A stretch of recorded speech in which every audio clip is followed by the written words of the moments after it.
Welcome to Enlightenment of Change with Connie Whitman of Whitman & Associates. Here's Connie. Hi, I'm Connie Whitman, your host, and you're listening to Enlightenment of Change on webtalkradio.net. Thanks for joining us today. My motivational quote, I think, is by one of the most brilliant men of our time, Napoleon Hill. And his quote says, "Whatever your mind can conceive and believe, it can achieve." Do you ever have a dream that seems so real that you actually wake yourself up and you could be feeling super happy, scared, and just out of your mind at times? Whether it's a nightmare, could be a reunion with a loved one, dreams can reflect our subconscious. Now, what if you could use that intel from your dreams to create more abundance in your career and your business? Do I have your attention? Is this even possible? Well, today my guest is Dr. David Lowe, and we're going to discuss dreams that can help you create more abundance in all areas of your life. Now, David is a former religion professor and counselor who today does dream work, substance abuse counseling, meditation instruction, and speaks on topics in spirituality and religion. He's traveled widely and visited with leaders from Hindu, Buddhist, Sikh, Jewish, Christian, and Orthodox Muslim groups. And after his primary initiative 35 years ago, he began receiving dream guidance, which has influenced many major decisions in his life. He had an epiphany in 2004 that led him to write his first book, Universal Spiritual Philosophy and Practice, an informal textbook for discerning seekers. His greatest passion is dream work, and he loves helping people tune into more profound dimensions of their own spirituality. So, David, thank you for coming on the show yet again. I think this is like the third or fourth time you've been on, right? I would say fifth or sixth at this point. Maybe I'm wrong, but it's always great being with you, Connie. You especially. Yes, you're just one of my regulars. All right, so I know we have people's attention with the idea of this abundance in business and career. So how true is it that you really can create that think and grow rich mentality, from the book Napoleon Hill? And how do we use our dreams to accomplish it? Oh, yeah. The major thing is that you have to be interested in them. You can't wait for inspiration. You have to really take the time out to dialogue with your dreams and just get a beam going with God's self, with your inner self. Dreams represent, we all have psychic faculties as human beings. Most of us don't have special gifts like clairvoyance or whatever, but we all dream. And we all have these psychic faculties, which are always scanning higher reality for better, more efficient ways for us to unfold and grow as people. And, the catch is that we have to listen. We have to do our part by being willing to study and fathom what they're saying. But that information is on offer all the time. We just have to be interested. It's there. It's there for us to take advantage of. Absolutely. So how about for people who don't dream? We all dream, right? We know that. But a lot of people, including myself, although I'm getting better because I've been practicing, but it was really hard for me to remember my dreams. So do you give your clients recommendations so that it'll help them remember their dreams? Oh, absolutely. First of all, let me say that dreams are a mystery in that nobody remembers all of them. And some people really don't need to spiritually remember their dreams, but most of us can benefit from remembering them. So taking a real interest in them is number one. Get yourself a dream book. Declare before you go to bed, I will remember my dreams, with a notebook and a pen right next to your bedstead. And look at your beliefs. A lot of us were trained growing up in this country believing in traditional Christianity. Sigmund Freud says, dreams are sinful, they're bad, they represent delusion. This is nonsense. And they're health issues, issues of priority, issues relating to diet, poorly treated health conditions like diabetes or sleep apnea, kind of restless leg syndrome, major impact on dream recall. So get all that stuff straightened out and take an interest in them. That's the most important thing. And into your spiritual growth in general. getting out of your comfort zone, getting some feelings, unfamiliar feelings, moving around inside yourself, and you will start dreaming. Absolutely. You know what I also saw a long time ago, and it could have been you, Dave. I don't remember, or it could have been another guest I had on, but they said, even if you don't remember the specifics of the dream, write down the emotion you felt. So if it was fear, write it down, and what kind of fear? Was it terror, or was it fear of like something that was going on in my life? Because there's a little different intensity of that. If I woke up feeling really joyful, just write that down, even though you can't remember the specifics. And they said the more you even do that component, it's I think what you're saying, that you're dialing into that our ability, because we all dream, but you're dialing into showing interest in the dream so that then we later on will actually be able to recall, because we're going through those motions of writing down the emotional connection or whatever it was. So does that make sense? I don't remember if it was you that told me that. It was probably, yes, absolutely. I think it was me. Even if you only have 5 minutes a day, write down the feeling and write down any major image or idea, just maybe one flash, one thing that you heard said, 2 or 3 bullet points about the dream, the feeling being probably the most important thing, if there was any. And that will bring back details later. But if you don't have time to go back and think about it, just writing stuff down on a regular basis and thinking about it for a moment, trying to fathom it, and then expressing your frustration on a piece of paper back to the inner self will get that dialogue going. And it's important to remember, although it can help a lot of folks who approach somebody like me about dreams, especially if they're, recurrent and unpleasant. That's important to find that out maybe with a professional like myself. Part of your personality does fathom your dreams deeper down. So getting that dialogue going on a regular basis, even if it seems totally mysterious, will pay off. Yes, absolutely. Yeah, I think it's like anything else, right? You have to practice it. It's not just like you turn on the wizardry of dreaming in your head, right? We have to practice, like writing just the emotions, going to bed, taking that pen and paper, putting it on the nightstand, and literally saying to yourself, I'm going to remember my dream. So those little things can add up to us having, full recollection down the road. Now, can dreams really help people maybe who are thinking about starting a new business? Oh yeah, absolutely. I mean, it's something where you have to sort of rehearse it in your head consciously. Well, what I would call a passionate visualization, dreaming out loud during the day. And there should be enthusiasm in what you're feeling, which, love, joy, gratitude, all those feelings ideally should be involved in the new business which you're planning to start. If that's the case, your dreams will answer and will direct you. It's going to be symbolic. It's probably going to be symbolic. You do have to sit down and puzzle over them and get that dialogue going over the course of weeks, just having faith that you're tuning in with your intuition and everything. But your dreams will direct you and will help you, provided that you're really enthusiastic and have thought through what you want to do. Absolutely. Yeah, so there has to be a foundation of ability around whatever the business is. For instance, I can cook. I don't love to cook. And everybody who knows me is probably laughing right now. And so I would never open a restaurant. That would so not be my passion. So if somebody tells me, oh, you can make a lot of money owning a restaurant, and I go, oh yeah, I want to make a lot of money, I'm probably going to fail because there's no passion behind it, right? That's kind of like what you're saying. You want to have a desire to do whatever the business is, not just for the money, but because you have an inner passion for it, right?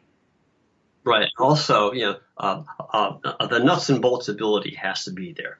I had and still have a great passion for higher mathematics and physics, but the intellectual aptitude just is not there. And I learned that years and years ago, partially to my regret. It's okay now, but I had to realize that's not my path.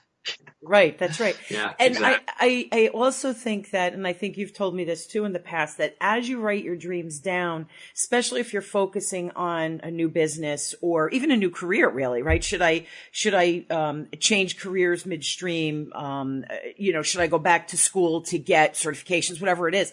If you start writing things down, even if you don't understand them, because I like that you use the word symbolic, if you write them down over time, the symbolism or the repetition of the symbolism, and then something happening in our waking life, it could connect the two, right? So the writing down, I think, is the critical piece. There's a big intuition component here, a big synchronistic component. If you get that dialogue going, write them down if you don't have a lot of time, then do it once a week, at the end of the week. Look at your dreams Friday afternoon for an hour and a half every week, and you'll get that dialogue going. And a deeper part of your personality does understand them, meaning that when you go on trying to understand, having no blasted idea what these things are saying, but you're getting that dialogue going and honestly thinking about it, going to your symbol dictionary, doing the best you can, 1 hour a week, then synchronistic things are much more likely to start happening. Again, in the way that you want to go. Yeah, because we're tuning in. You will get yourself on a beam of synchronistic events and intuition, which will lead you in the right direction.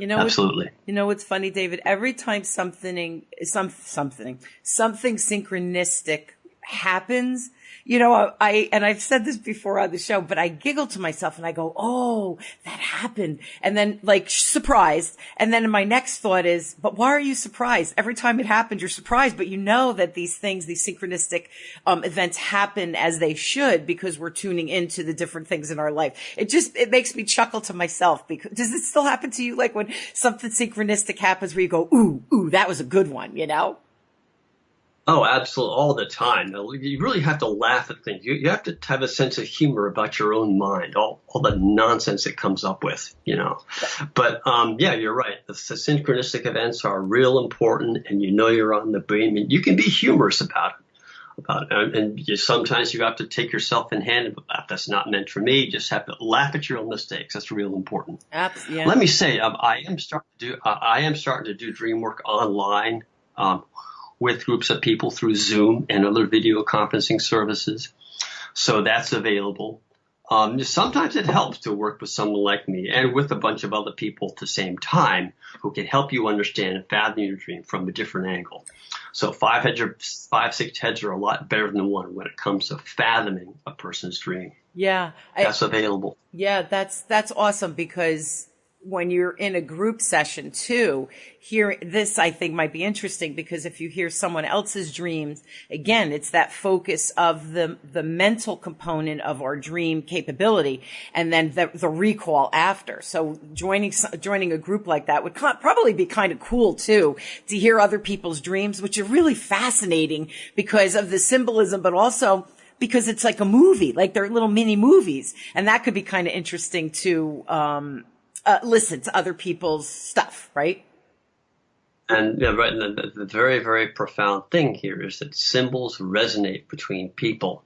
So, the facilitator, me, I may know more about symbolism and I may have a better aptitude for understanding them than most people. But, when you're in a group with 6 other people plus a facilitator, the facilitator doesn't know any more than anybody else. Sure. It's other people's spontaneous insights about the one person's dream that can really, it's amazing how boom, boom, boom, boom, you get all these different, and things start to resonate with, oh, that's right. That's it. Oh my goodness.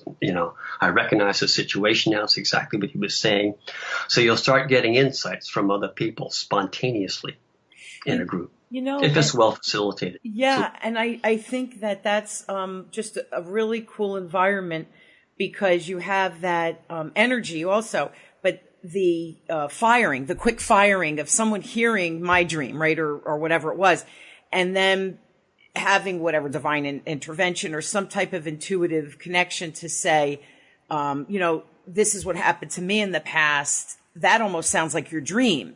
And all of a sudden, you turn over that stone and I'm like, oh my God, yeah, that's exactly, what's going on in my life right now. So that, I like, right. That's kind of like what you're saying, that energy, you have all these experiences coming together. A definite benevolent energy takes over and causes people to make spontaneous connections. It's almost like you bring the realm of myth down into reality temporarily. Cool. And you begin to connect on a much deeper level in a spontaneous way when you talk about dreams. So cool. The whole concept is just so darn cool. I just love it.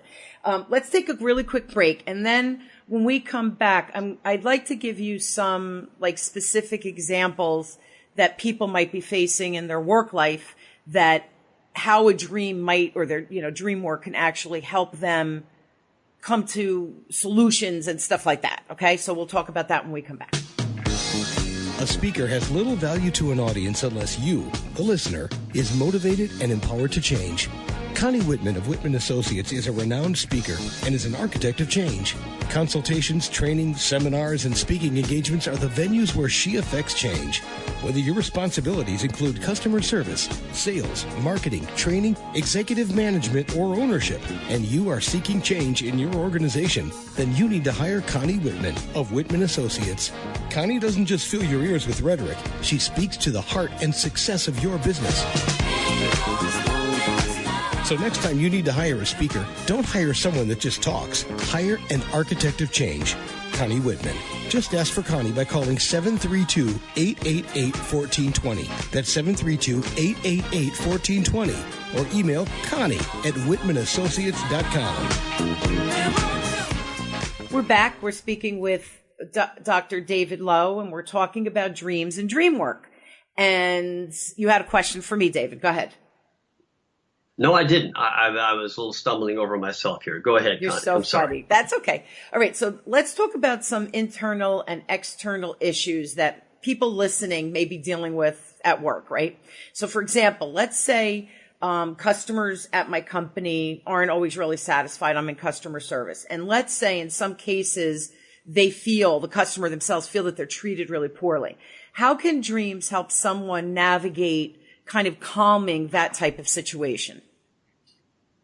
The major thing to appreciate here is that, the dream source, God, truth, light, source, whatever you want to call it, it has everybody's best interest in mind. So, if this is a real source of worry for the manager and you are remembering a lot of dreams, then believe me, that is already what the dreams are talking about. You can rest assured of that. I think you need to have tried all of the external common sense things first. Having done that, your dreams will definitely realize, hey, this guy's been trying hard to solve the problem. Let's tell him what it is. So, you have to listen and tune into, if you're really concerned about the issue and you tried a lot of things already, then that's what they're saying. They're already talking to you about it. And I'll mention that any kind of problem or issue that you're having, which is a persistent difficulty that you've come to loggerheads about in the past, just talking about your dreams in kind of a relaxing workshop kind of atmosphere can automatically open up a deeper level of communication. Okay, so just by discussing your dreams, two employees in the same company, 2-3 people sitting down intentionally to just talk about their dreams, and the dreams may be totally irrelevant, but in the process of talking about them, a deeper level of communication automatically starts opening up overall, kind of a creative source that anything can blossom out of. And you'll start getting insights about the situation and how to fix it. I would think that but David, that there would have to be a tremendous amount of trust, I would think, for people in a company together to sit and share, because that's kind of like inner stuff that. The whole thing is a lot of dreams seem like just nonsense on the surface. They're just everyday stuff or really nonsensical things. A lot of the time people dream about things which don't, the symbolism, the actual content of the dream itself does not refer to anything personal or difficult. Okay.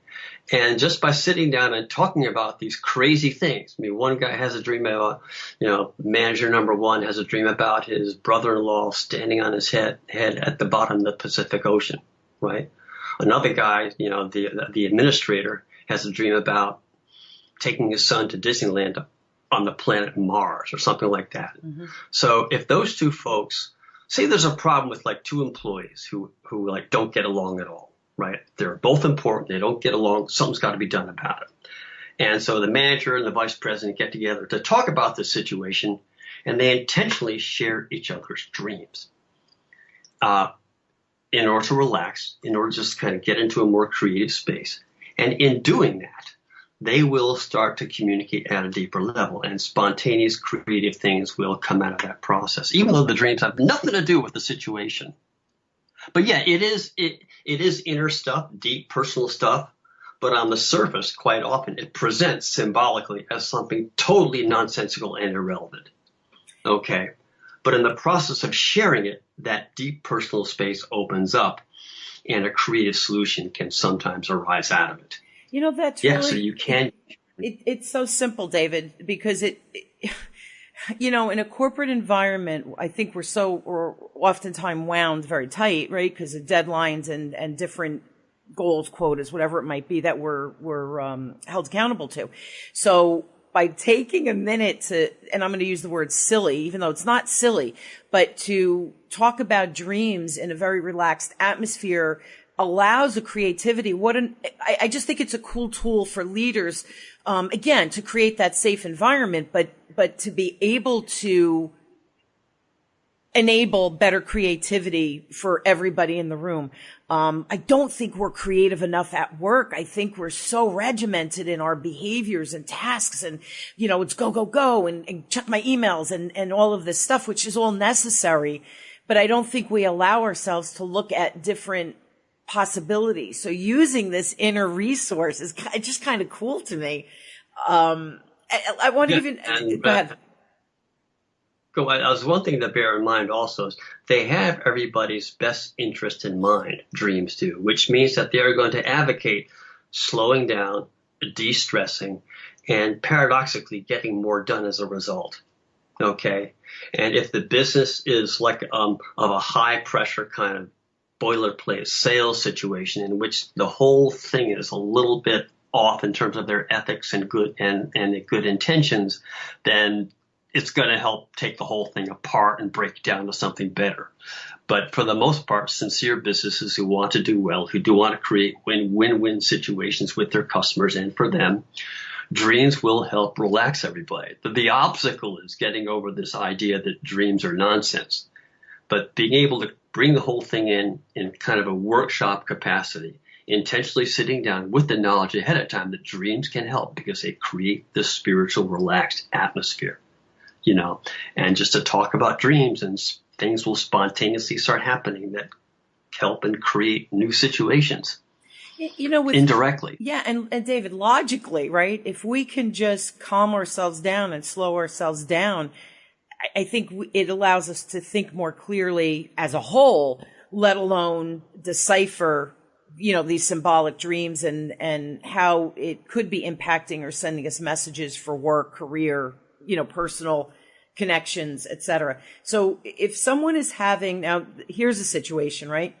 Based on what you're saying, okay. I'm a manager and I have a personal situation as the leader that I don't want to say or do something wrong that's possibly going to blow up in my face. And we see it all the time, right? Matt Lauer with you know, all the nonsense that went on. Roseanne Barr a few weeks ago, just talking out of turn. Right. So we are all faced with this kind of, weird, disrespectful behavior. So I really have to be cautious how I navigate that. How can dreams perhaps help me find the right way to present things so that I don't hurt anyone's feelings and yet move us forward in whatever we need to do? Do you understand that? Did that make sense? Oh, you know, I can't tell you how many times I've gotten inner directives to, you know, stay away from this person, go out of your way to talk to that person, you know, try to be nicer or better to this, apologize to this person. And if you are concerned with a bunch of employees getting along and what should you do about it, how should you intervene, you know, it's really profound and difficult. You just have to listen. I mean, dreams are inherently unpredictable and spontaneous, but you can rest assured that if that is a really, you know, sincere, difficult problem for you, and you've been devoting thought, you've been pulling your hair out about it, then they will speak up. But you have to listen. Write them down. I'm going to say the same thing over and over. Just like you write them down. Try to fathom them. Get together with your other employees and talk about them. And things will, they absolutely will help in a spontaneous, unpredictable way, but they will help.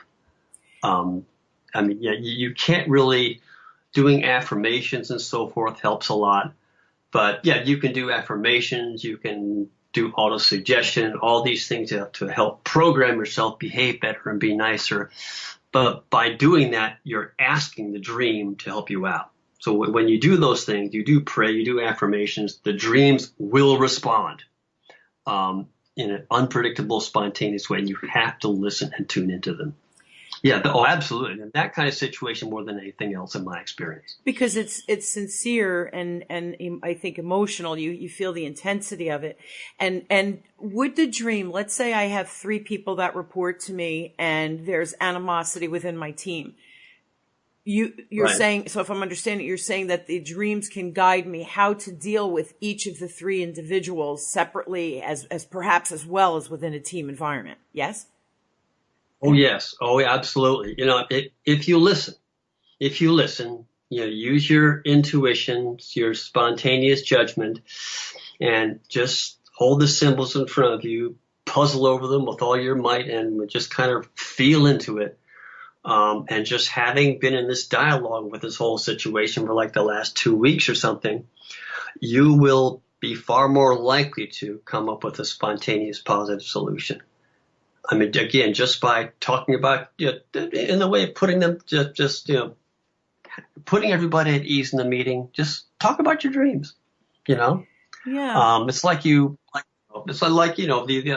person in the superior position. It's almost like you're interviewing your employee. Tell me about your dream, and then you can tell them about your dream, and things will unwind and relax in very unpredictable and spontaneous ways. You know how, in interviews these days, the interviews are notorious for asking these or saying these completely unexpected, bizarre things to kind of throw off the interviewee, and so ask him, so what did you dream about last night? What's going on? I'm asking this just to kind of relax. And if you do that, then you'll start getting intuitions and hints about each person and what to do, how to handle it. Oh, yeah, it's really, really useful. And I'm giggling to myself here because I like the way you presented that by having an interview with your employees and asking them this off the wall, what they probably initially will perceive as, what is she talking about?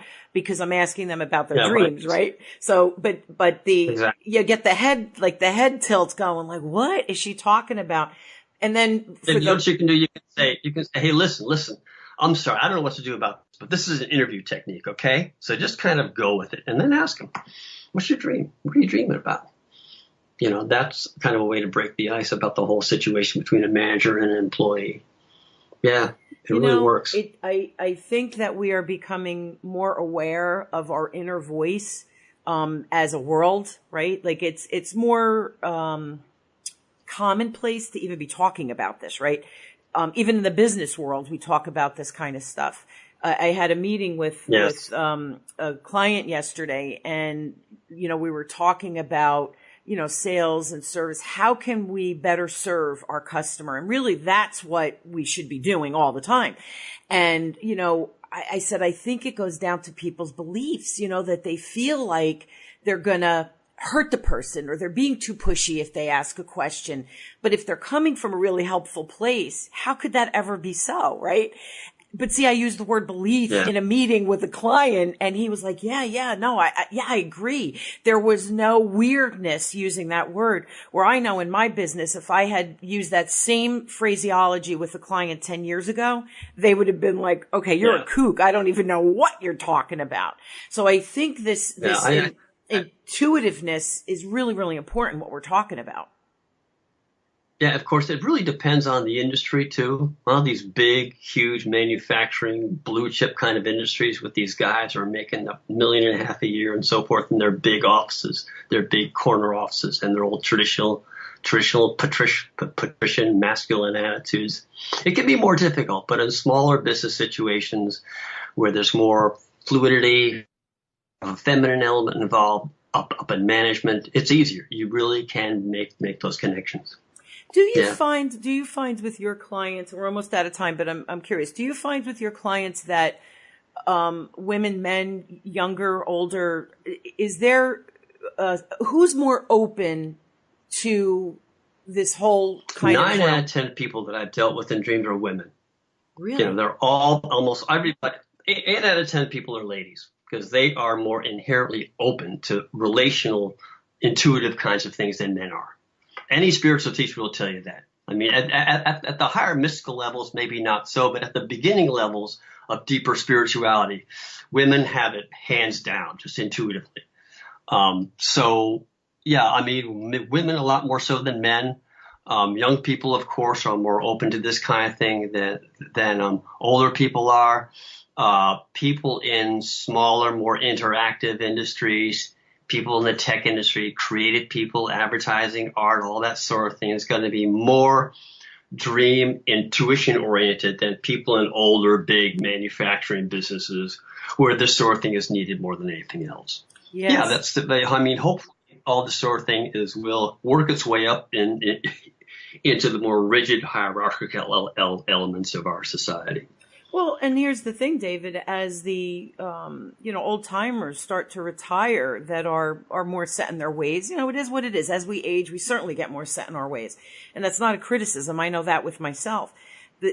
As the younger generations start to evolve and I'm finding that even my kids, we can talk about intuition. We can talk about, what does your gut say? You there? I'm here. Can you hear me? Can you something blinked out for a second at mine. Go ahead. Yes, I'm here. Even my kids will talk about their gut feeling or even talk about their dreams. I had this wild dream. My one son was suffering from, he still suffers from, it's not suffering anymore because he realized where it's coming from, but the paralysis, the sleep paralysis. And it's actually a waking dream for him. Yeah. And he learned how to control it. How old is he? He's 19. Oh, okay. Okay. Starting to grow out of him. Yeah. Usually that's, isn't it? Yeah, but he actually, more often. But he talks himself, he can actually calm himself down and bring himself out of it, which I think is really fascinating. At first he said he'd panicked and he knew he couldn't scream for us and all of that. My point is that the younger generations are just more open to that inner intuition than I think. And even people my age were starting to understand it more and conversations like you and I are having, people listening and going, sounds like a cool tool. It's not invasive. It can't hurt anything. Why not try it out? Because there's only upside to it, right? It can't damage us in some way by tuning into our dream. I have one last question, because we really are out of time. But when you hold and you facilitate your sessions, again, Zoom and Skype are just amazing because it allows you to meet with people in China, if you want. So that's kind of cool. Is it hard for people, have you found when you do the group session, is it hard for people to open up with each other? No. I mean, of course, the one thing that psychologists have long observed, that strangers who come together, complete strangers, are very often able to communicate about personal things more so than people who are quote unquote close to each other, because the other person knows nothing about you. And therefore the other person won't judge you in a way that your close friend might, that your quote unquote close friend might. Now, a true close friend won't judge you either, but so many close friends, acquaintances by normal standards, are very judgmental about each other. Sure. So quite often complete strangers up to a certain point will amazingly open up about each other precisely because they don't know anything about the other person. So there's no preconceived judgment. Yeah.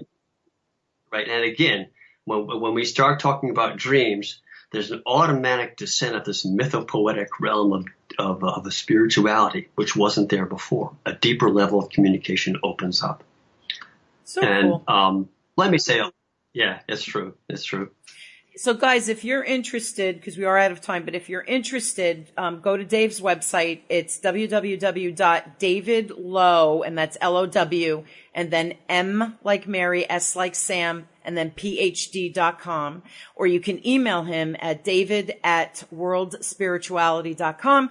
No worries. I will post this on the Enlightenment of Change Web Talk Radio website so you guys can find Dave and see when his sessions are starting and all that kind of good stuff, or they could schedule a personal session with you as well, right, Dave?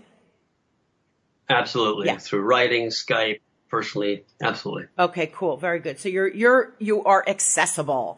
And if you guys need help from me or need to ask me a question, please reach out to me at my email, my personal email at Connie@WhitmanAssociates.com. I do respond to them personally.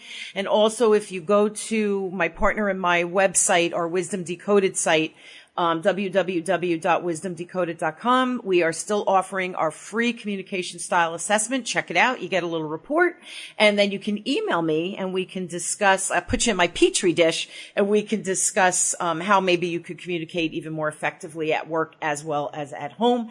David, thank you so much for joining me again. Another amazing conversation. I love this whole dream thing. I think it's got insight that we all need to tap into, right? We have the answers within us. We just have to know how to get them. Absolutely. Thank you, Connie, so much for having me on again. Always a pleasure. I hope you guys will join me weekly as we question, build, and discover together how to grow and challenge ourselves so we all embrace change and just realize that it's possible, and it's always easier than we often think. Thank you again for my guest, David, for joining us. Thank you for joining me. You've been listening to Enlightenment of Change with me, your host, Connie Whitman, on webtalkradio.net. Thanks, everyone. Have an inspired and a dream-filled week. Thanks.